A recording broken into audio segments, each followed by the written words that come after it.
आज हम जो है वो चैप्टर 1 के थर्ड लेक्चर में जो है वो फिर से इकट्ठा हुए हैं। आज हमने टॉपिक जो है वो डिस्कस करना है, that is after the molecule. Ion topic है, आयन क्या है, आयन की डेफिनेशन हम डिस्कस करेंगे और उसकी एग्जांपल्स, और देन जो है वो हम उसकी टाइप्स जो है वो डिस्कस करेंगे। चलिए हम इसमें सबसे पहले देखेंगे कि जो आयन है, आयन हम कहते किसको हैं? कोई भी ऐसी केमिकल स्पीशीज जिसके ऊपर पॉजिटिव या नेगेटिव चार्ज आ जाए या लगा हो, उसको हम आयन कहते हैं। A chemical species which carries either positive, आया उस पर पॉजिटिव चार्ज है, और नेगेटिव या उस पर नेगेटिव चार्ज है, ऐसी केमिकल स्पीशीज को हम आयन का जो है नाम देते हैं। इसके कुछ एग्जांपल्स हम देखते हैं, जैसे कि सोडियम पॉजिटिव आयन चार्ज 1+ है, कैल्शियम पॉजिटिव आयन चार्ज 2+ है, एल्युमिनियम पॉजिटिव आयन चार्ज 3+ जो है उसके ऊपर है। देन हमारे पास नेगेटिव आयन्स हैं जिन पर मंफी चार्ज है, नेगेटिव चार्ज है, क्लोराइड आयन, इसी तरह ऑक्साइड आयन और नाइट्राइड आयन जो है वो इसकी एग्जांपल है। इसके अलावा भी फर्दर एग्जांपल्स जो है वो दी जा सकती हैं, जैसे सोडियम की तरह पोटेशियम है, कैल्शियम की तरह मैग्नीशियम है, एल्युमिनियम की तरह गैलियम जो है वो इसकी एग्जांपल में आता है। क्लोराइड आयन की तरह फ्लोराइड, ब्रोमाइड और कोई भी हैलाइड आयन आप लिख सकते हैं। ऑक्साइड की तरह हम सल्फाइड्स लिख सकते हैं। इसी तरह नाइट्राइड की जगह जो है वो फॉस्फाइड आयन की एग्जांपल जो है वो दी जा सकती है। हमने जैसे ही इसकी ये एग्जांपल्स देखी हैं तो एग्जांपल से क्लियर हुआ है कि आयन्स दो किस्म के हैं। एक तो वो हैं जिन पर हम देख रहे हैं कि पॉजिटिव चार्ज है, और एक वो हैं जिन पर नेगेटिव चार्ज है। इस चार्ज की बुनियाद पर हमने आयन्स की दो टाइप्स जो है बनाई हैं। एक टाइप इसमें हमारे पास है जिसको हम कैट आयन्स कहते हैं, जबकि दूसरी टाइप हमारे पास है जिसको हम जो है वो एन आयन्स का नाम देते हैं।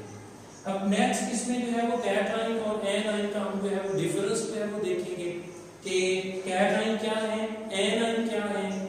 उससे पहले हम ये डिस्कस कर लेते हैं कि इनको कैट आयन और एन आयन का नाम क्यों दिया गया है।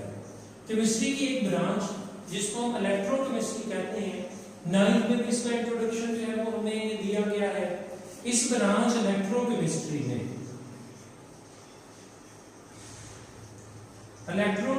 में हम एक सेल डिस्कस करते हैं, इलेक्ट्रोकेमिकल सेल। इलेक्ट्रोकेमिकल सेल, इस सेल में हमारे पास एक बीकर है और बीकर के अंदर दो मेटल के इलेक्ट्रोड और नॉन मेटालिक इलेक्ट्रोड में भी इसके अंदर डिसॉल्व जो है इलेक्ट्रोलिटिक सॉल्यूशन के अंदर डिसॉल्व है। एक को बैटरी के पॉजिटिव टर्मिनल से और एक को बैटरी के नेगेटिव टर्मिनल से हम जोड़ देते हैं। इस पर पॉजिटिव चार्ज आ जाएगा, इस पर नेगेटिव चार्ज। इसके अंदर ये जो सॉल्यूशन मौजूद है, इसके अंदर पॉजिटिव और नेगेटिव आयंस मौजूद हैं। ये इलेक्ट्रोड जिस पर पॉजिटिव चार्ज है इसको हम एनोड कहते हैं, जिस पर नेगेटिव चार्ज है इसको हम कैथोड कहते हैं। वो आयन जिन पर पॉजिटिव चार्ज है वो हमेशा कैथोड की तरफ जो है वो मूव करते हैं, और वो जिन पर नेगेटिव चार्ज है वो आयन हमेशा एनोड की तरफ मूव करते हैं। यही वो बेस है, यही वो चीज है जिसकी वजह से हम कैट आयन और एन आयन का नाम देते हैं। पॉजिटिव चार्ज रखने वाला आयन, क्योंकि नेगेटिव चार्ज इलेक्ट्रोड कैथोड की तरफ मूव करता है, इसलिए ऐसे आयन जिन पर पॉजिटिव मुस्बत चार्ज होगा उनको हम कैट आयन कहेंगे, और ऐसे आयन जिन पर मंफी चार्ज होगा वो पॉजिटिव इलेक्ट्रोड एनोड की तरफ मूव करेंगे, तो एनोड की तरफ मूव करने वाले आयंस को एन आयंस कहते हैं, और उन पर चार्ज जो है वो हमेशा नेगेटिव होता है। ये एक बेस है जिससे स्टूडेंट्स को याद रहता है चीजें कि कैट आयंस पर कौन सा चार्ज है और एन आयन पर कौन सा चार्ज है। देन इसके बाद हम डिस्कस करेंगे 2 नंबर का शॉर्ट क्वेश्चन आता है, differentiate between cations and anions, और उसकी बाकी सारी चीजें जो हम डिस्कस करेंगे। चलिए हम जो है नेक्स्ट कैट आयन और एन आयंस जो है इनका डिफरेंशिएशन देखेंगे। तो इसमें जो है वो कुछ डिफरेंस के पॉइंट्स हमने बनाए हैं, जैसे कि इसकी डेफिनेशन आप लिख सकते हैं कि कैट आयन जो है, इसे प्रीवियसली भी मैंने बताया कि कैट आयंस वो आयंस होते हैं जो कैथोड की तरफ मूव करते हैं और इन पर पॉजिटिव चार्ज होता है। वो तमाम आयंस जिन पर पॉजिटिव चार्ज है, ion which carry positive charge are called cation. ये आप इसकी जो है वो डेफिनेशन लिख सकते हैं। डेफिनेशन के अकॉर्डिंग कैट आयंस जो है वो किनको हम कहते हैं। देन हमने जो है इसमें पॉइंट उठाया कि इनकी फॉर्मेशन कैसे जो है वो होती है। फॉर्मेशन में कहते हैं कोई भी कैट आयन तब बनता है जब कोई एटम, जब कोई केमिकल स्पीशीज इलेक्ट्रॉन को लूज करती है। तो इसकी फॉर्मेशन है कि cations are formed by the loss of electron, एक निकल जाए या एक से ज्यादा इलेक्ट्रॉन्स निकल जाएं। एक जनरल एग्जांपल हम लिख सकते हैं कि न्यूट्रल एटम जब उसमें से एक इलेक्ट्रॉन निकल जाता है तो उस पर 1 पॉजिटिव चार्ज आ जाता है, इसलिए हम इसको कैट आयन कहते हैं, having a positive charge. Ion which carry positive charge are called cations. Then इसमें ये एंडोथर्मिक प्रोसेस है, क्योंकि इलेक्ट्रॉन एटम के अंदर न्यूक्लियस में ग्रिप कर रखे होते हैं, उसने उसको बाउंड कर रखा होता है, इसलिए उस इलेक्ट्रॉन को न्यूक्लियस में से बाहर खींचने के लिए एनर्जी रिक्वायर्ड होती है, और वो तमाम प्रोसेस जिनमें एनर्जी रिक्वायर्ड हो उनको एंडोथर्मिक प्रोसेस कहते हैं। तो कैट आयन फॉर्मेशन जो है ये एंडोथर्मिक प्रोसेस है। उसकी हमने रीजन भी एक्सप्लेन की है, ऐसा क्यों है, क्योंकि इस काम के लिए इलेक्ट्रॉन को एटम में से आखिरी शेल में से रिमूव करवाने के लिए, बाहर खींचने के लिए हमें एनर्जी जो है रिक्वायर्ड होती है।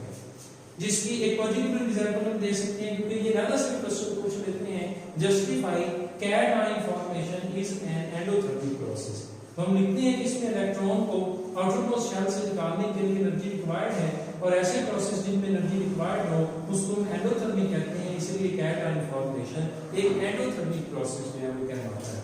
जिसमें एक आप एग्जांपल इसमें दे सकते हैं, जैसे सोडियम आयन का बनना रिमूवल ऑफ इलेक्ट्रॉन से पॉसिबल है, और इसके लिए जो एनर्जी रिक्वायर्ड है वो 496 किलो जूल पर मोल एनर्जी है वो होनी चाहिए है। हम ये एग्जांपल जो है वो इसमें सेट कर सकते हैं। फिर है कि ये एक ऑक्सीडेशन प्रोसेस है, क्योंकि केमिकल प्रोसेस दो तरह से एक्सप्लेन किए जाते हैं। वो जिनमें हम कहते हैं कि इलेक्ट्रॉन जो है उसका रिमूवल हो वो ऑक्सीडेशन प्रोसेस है, जिसमें इलेक्ट्रॉन का गेन हो उसमें हम रिडक्शन प्रोसेस कहते हैं। क्योंकि कैट आयन जो है वो रिमूवल ऑफ इलेक्ट्रॉन है, इसलिए हम इसको ऑक्सीडेशन प्रोसेस कहते हैं। रीजन भी इसकी हमने लिखी है, because electron is removed from an atom, जिसकी आप एग्जांपल दे सकते हैं, जैसे कि कैल्शियम में से इलेक्ट्रॉन के रिमूवल के बाद कैल्शियम 2 पॉजिटिव कैट आयन बनता है, रिमूवल ऑफ इलेक्ट्रॉन है, एक ऑक्सीडेशन प्रोसेस है। इसी एस्पेक्ट पर देन हमने जो है वो एन आयन के डिफरेंस में है वो एक्सप्लेन करने हैं कि एन आयन जो है वो बेसिकली किस तरह के जो है वो अपने फीचर्स रखता है। इसी के ऑपोजिट इसमें हम एक्सप्लेन करेंगे, कैट आयन वो स्पीशीज है जिस पर पॉजिटिव चार्ज है, तो एन आयन हमारे पास वो स्पीशीज है जिस पर नेगेटिव चार्ज जो है वो होता है। Ions which carry negative charge are called anion. ये एन आयन की डेफिनेशन उसके ऑपोजिट हमने लिख दी। ये इलेक्ट्रॉन के लॉस से बनते हैं, तो ये इलेक्ट्रॉन के गेन से बनते हैं। They are formed by the gain of 1 और मोर इलेक्ट्रॉन। एक जनरल एग्जांपल में आप लिख सकते हैं, बी न्यूट्रल एटम है, एक इलेक्ट्रॉन को गेन करता है, तो बी पर जो है वो -1 चार्ज जो है वो आ जाता है। ये एन आयन है। एन आयन की फॉर्मेशन अगर हम देखें तो एन आयन जो है वो एक्सोथर्मिक होते हैं। क्यों? क्योंकि वहां एनर्जी जो है वो रिक्वायर्ड है, तो यहाँ एनर्जी रिलीज होती है। जब एक इलेक्ट्रॉन एटम के वैलेंस शेल में ऐड किया जाता है तो उस वक्त एनर्जी उसमें से जो है वो रिलीज होती है, इसलिए ये एक्सोथर्मिक है। पर इसमें हमेशा याद रखिएगा, सिर्फ uninegative ion formation exothermic है। मैं पॉइंट इसमें मेंशन कर रहा हूं कि यूनी नेगेटिव आयन फॉर्मेशन ये सिर्फ और सिर्फ एक्सोथर्मिक है। पहला इलेक्ट्रॉन ऐड होगा तो एक्सोथर्मिक है, दूसरा तीसरा चौथा इलेक्ट्रॉन ऐड होगा तो देखो एक्सोथर्मिक नहीं होती, वो एंडोथर्मिक है। जब फर्स्ट टाइम एनर्जी जो है वो रिलीज होती है, क्योंकि ये एमसीक्यूज में पूछा जाता है, इसलिए इस पॉइंट को जो है वो ध्यान से समझ लें और इसका ख्याल रखें। एन आयन फॉर्मेशन सिर्फ पहली दफा जो है वो एक्सोथर्मिक है, जब दूसरा या तीसरा डाई या ट्राई एन आयन फॉर्मेशन होगी तो उसमें जो है वो एनर्जी रिक्वायर्ड होती है। इसकी एग्जांपल हम दे सकते हैं, जस्ट लाइक ऑफ क्लोरीन है, क्लोराइड आयन बनने का जो प्रोसेस है इसमें एनर्जी जो है वो रिलीज होती है 349 किलो जूल पर मोल एनर्जी, तो ये एन आयन फॉर्मेशन है। कैट जो एनाइन फॉर्मेशन है इसमें याद रखिएगा कि ये एक रिडक्शन प्रोसेस है। जो एनाइन फॉर्मेशन है ये हमारे पास एक रिडक्शन प्रोसेस है।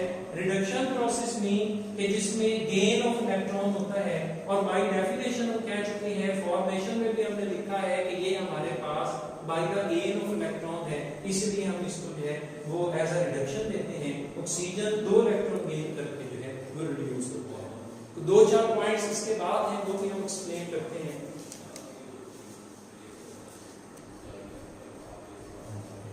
अब हमने जो है वो साइजेस का डिफरेंस जो है वो देखना है कि कैटायन का साइज जो है वो हमेशा स्मॉलर होता है एक अपने न्यूट्रल एटम से।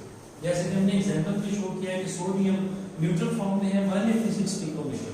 सोडियम एक इलेक्ट्रॉन लूज कर दे तो सोडियम आयन बना देता है, उसका साइज जो है 95 पिकोमीटर जो है वो बढ़ जाता है।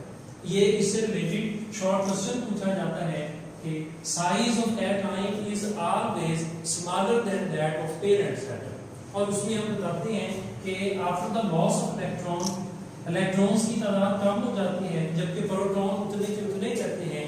तो न्यूक्लियस रिमेनिंग इलेक्ट्रॉन को ज्यादा ग्रिप से या पार से अपनी तरफ जो है वो अट्रैक्ट करता है, जिसकी वजह से साइज जो है वो श्रिंक हो जाता है। तो 186 से 95 पिकोमीटर। इसी तरह अगर हम साइज ऑफ एन आयन की बात करें तो एन आयन का साइज अपने न्यूट्रल एटम से हमेशा ग्रेटर होता है।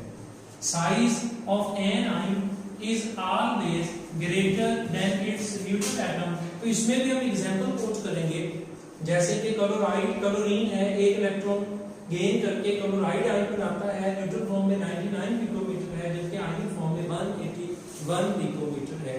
इसकी रीजन कि after the gain of one और मोर इलेक्ट्रॉन की तादाद बढ़ जाती है, जबकि न्यूक्लियस उतने रहते हैं।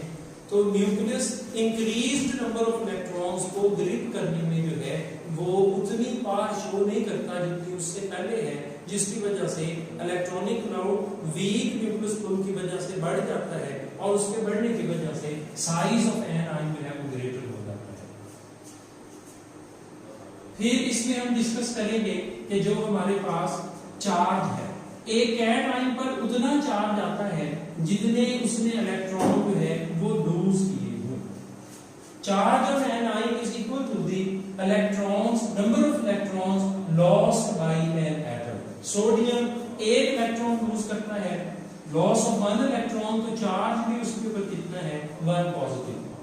2 इलेक्ट्रॉन अगर कैल्शियम लूज करता है तो उस पर चार्ज कितना है 2 पॉजिटिव। इसी तरह एल्युमिनियम पर 3 पॉजिटिव चार्ज है।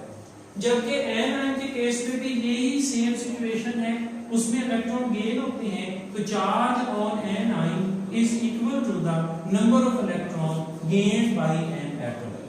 फ्लोरीन एक इलेक्ट्रॉन गेन करता है, तो एक इलेक्ट्रॉन गेन करने की वजह से उस पर 1 नेगेटिव चार्ज, 2 इलेक्ट्रॉन गेन करने की वजह से 2 नेगेटिव चार्ज, और 3 इलेक्ट्रॉन गेन करने की वजह से जो है वो 3 नेगेटिव चार्ज है। नहीं स्टूडेंट्स, तो आज का ये टॉपिक जो है वो हमारा कंप्लीट हो गया। आयन किसे कहते हैं, आयन की 2 टाइप्स और उनके कंप्लीट डिफरेंस में है। अगर ये 2 नंबर के शॉर्ट क्वेश्चन में आते हैं तो आप कोई से भी 4 एक डिफरेंस में है विद एग्जांपल कोट कर सकते हैं। इनमें सेपरेटली आने वाले शॉर्ट क्वेश्चन साइजेस है। साइजेस के अलावा हमने इसमें प्रीवियस जो है वो डिस्कस किया था कि जो हमारे पास ऑक्सीडेशन रिडक्शन है उससे रिलेटेड ऑक्सीडेशन रिडक्शन के अलावा एंडो एक्सोथर्मिक, और एट द एंड में फिर इसमें एक्सप्लेन कर दूं कि एन आयन फॉर्मेशन में just uninegative ion formation exothermic process होता है। जब दूसरा या तीसरा इलेक्ट्रॉन उसमें ऐड हो रहा हो तो तब वो एनर्जी रिलीज नहीं हो रही होती, तब एनर्जी जो है वो हमें चाहिए होती है। होप सो कि आपने इसमें जो है वो चीजें सीखी होंगी। हम मिलेंगे हम अपने नेक्स्ट लेक्चर पॉलीएटॉमिक आयंस का।